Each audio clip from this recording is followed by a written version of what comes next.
നമ്മുടെ ഭവനങ്ങളിലെ ഇലക്ട്രിക്കിൻ്റെ വർക്കുകൾ എന്തെങ്കിലും നടക്കുന്ന സമയത്ത് ആ ചെയ്യുന്ന വ്യക്തിയോട് പറയും സൂക്ഷിക്കണം കേട്ടോ. അല്ലെങ്കിൽ ഒരു മരത്തിന് മുകളിൽ കയറുന്ന വ്യക്തിയോട് പറയും സൂക്ഷിക്കണം കേട്ടോ. കാരണം അവിടെയൊക്കെ അപകടങ്ങൾ ഉണ്ടാകാൻ സാധ്യതയുണ്ട് എന്നുള്ളതാണ് ആ വാക്കിൻ്റെ അർത്ഥം. ഇതുപോലെ തന്നെ ഞാൻ മനസ്സാന്തരപ്പെട്ടു എന്നതിൻ്റെ പേരിൽ എല്ലാം ഓക്കെ എന്ന് ചിന്തിക്കരുത്.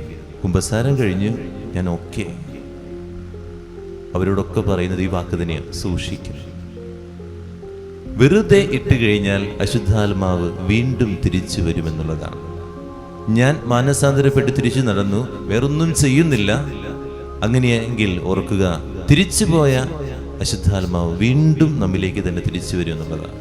കാരണം വേറെയൊന്നല്ല, നമ്മുടെ കുറവുകൾ എന്തൊക്കെയാണെന്ന് ഈ അശുദ്ധാത്മാവിനറിയാം. നമ്മൾ എന്തൊക്കെയാണ് ഉപേക്ഷിച്ചിരിക്കുന്നതെന്ന് അശുദ്ധാത്മാവിനറിയാം. അപ്പോൾ ആ പിശാച് വീണ്ടും പതുക്കെ പതുക്കെ ആ കുറവുകൾ ഓരോന്നോരോന്നായിട്ട് നമ്മുടെ ഉള്ളിലേക്ക് ഇടും. അങ്ങനെ വീണ്ടും നമ്മൾ പാപത്തിലേക്ക് കൊണ്ടുപോകും. അതുകൊണ്ടാണ് ചില പാപങ്ങൾ ഈ കുമ്പസാരത്തിൽ വീണ്ടും വീണ്ടും ഇങ്ങനെ പറഞ്ഞുകൊണ്ടിരിക്കുന്നത്. നമ്മൾ ജനിച്ചന്ന് മുതൽ അല്ലെങ്കിൽ കുമ്പസാരം തുടങ്ങിയ ആ നിമിഷം മുതൽ ചില പാപങ്ങൾ ഇങ്ങനെ പറഞ്ഞുകൊണ്ടിരിക്കുന്നുണ്ട്. അതെന്തുകൊണ്ടാണെന്ന് ചോദിച്ചു കഴിഞ്ഞാൽ പിശാചിനെ ഈ പാപം കൃത്യമായിട്ടറിയാം. നമ്മളതിനെ കൊണ്ട് ഒരുങ്ങുന്നില്ല, ശ്രദ്ധാലുവാകുന്നില്ല. അതുപോലെ തന്നെ അത് നമ്മുടെ ജീവിതത്തിൽ നിന്ന് മാറ്റാൻ വേണ്ടി ദൈവവചനത്തിലൂടെയോ പ്രാർത്ഥനയിലൂടെയോ നമ്മൾ ഇങ്ങനെ അലർട്ടായിക്കൊണ്ടിരിക്കുന്നില്ല എന്നുള്ളതാണ്.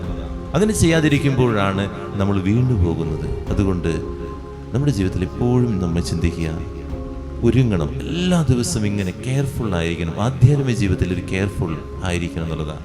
ശ്രദ്ധയുള്ളവരായിരിക്കണം. അത് പ്രാർത്ഥന കൊണ്ട് ഇങ്ങനെ നിറച്ചുകൊണ്ട്, നമ്മുടെ കഴിവ് കൊണ്ടല്ല, അത് ദൈവം തരുന്ന കൃപ കൊണ്ടാണ്. എനിക്കെല്ലാം സാധിക്കുമെന്ന് ചിന്തിച്ചു കഴിഞ്ഞാൽ നമ്മൾ അപ്പം വീണു എന്ന് ചിന്തിച്ചാൽ മതി. നമ്മുടെ കഴിവ് കൊണ്ടല്ല, ദൈവം തരുന്ന കൃപ കൊണ്ടാണ് എനിക്ക് പിടിച്ചു നിൽക്കാൻ സാധിക്കുന്നത്. അപ്പോൾ ദൈവത്തിൽ ഇങ്ങനെ ആശ്രയിച്ചുകൊണ്ടിരിക്കണം. നമ്മൾ അടിച്ചു വാരി കഴിഞ്ഞ് വെറുതെ ഇട്ട് കഴിഞ്ഞാൽ അശുദ്ധാത്മാവ് തിരിച്ചു വരും. അതാണ് ഭവനം അടിച്ചു വാരി ശുദ്ധീകരിച്ച് വെറുതെ ഇട്ടിരിക്കുകയായിരുന്നു. വെറുതെ ഇട്ട ആ സ്ഥലത്തേക്ക് വീണ്ടും ഇറങ്ങിപ്പോയ പിശാച് ശക്തിയോടുകൂടി കയറി വരിക, വീണ്ടും വീഴുക. അതാണ് നമ്മുടെ ജീവിതത്തിൽ സംഭവിക്കുന്നത്. അതുകൊണ്ട് ദൈവത്തെ നിറയ്ക്കുക, ദൈവസ്നേഹം കൊണ്ട് നിറയ്ക്കുക, കൃപ കൊണ്ട് നിറയ്ക്കുക, ദൈവത്തിൽ ഇങ്ങനെ ആശ്രയിച്ചു കൊണ്ടിരിക്കുക. പ്രാർത്ഥിക്കാം, ധ്യാനിക്കാം.